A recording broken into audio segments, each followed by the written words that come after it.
Doctor Aamir Liaquat Hussain के जनाजे और वर्सा के फैसले के हवाले से मुतवफ़ी की साबिक अहलिया बुशरा इकबाल का बयान सामने आ गया। आमिर लियाकत की नमाज जनाजा जामे मस्जिद अब्दुल्ला शाह खासी में बाद नमाज जुमा 2 बजे अदा की जाएगी। तदफीन क्लिफ्टन पर अब्दुल्ला शाह खासी रहमतुल्लाह अलैह के मज़ार के अहाते में होगी।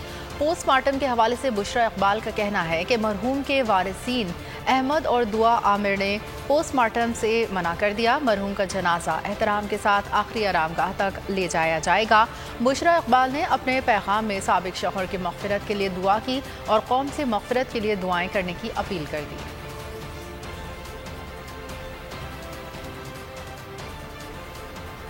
डॉक्टर आमिर लियाकत हुसैन के जनाजे और वर्सा के फैसले के हवाले से मुतवफ़ी की साबिक अहलिया बुशरा इकबाल का बयान सामने आ गया। आमिर लियाकत की नमाज जनाजा जामे मस्जिद अब्दुल्ला शाह खासी में बाद नमाज जुमा 2 बजे अदा की जाएगी। तदफीन क्लिफ्टन पर अब्दुल्ला शाह खासी रहमतुल्लाह अलैह के मज़ार के अहाते में होगी। पोस्टमार्टम के हवाले से बुशरा इकबाल का कहना है कि मरहूम के वारिसीन अहमद और दुआ आमिर ने पोस्टमार्टम से मना कर दिया। मरहूम का जनाजा एहतराम के साथ आखिरी आरामगाह तक ले जाया जाएगा। बुशरा इकबाल ने अपने पैगाम में साबिक शौहर की मग़फ़िरत के लिए दुआ की और कौम से मग़फ़िरत के लिए दुआएं करने की अपील कर दी।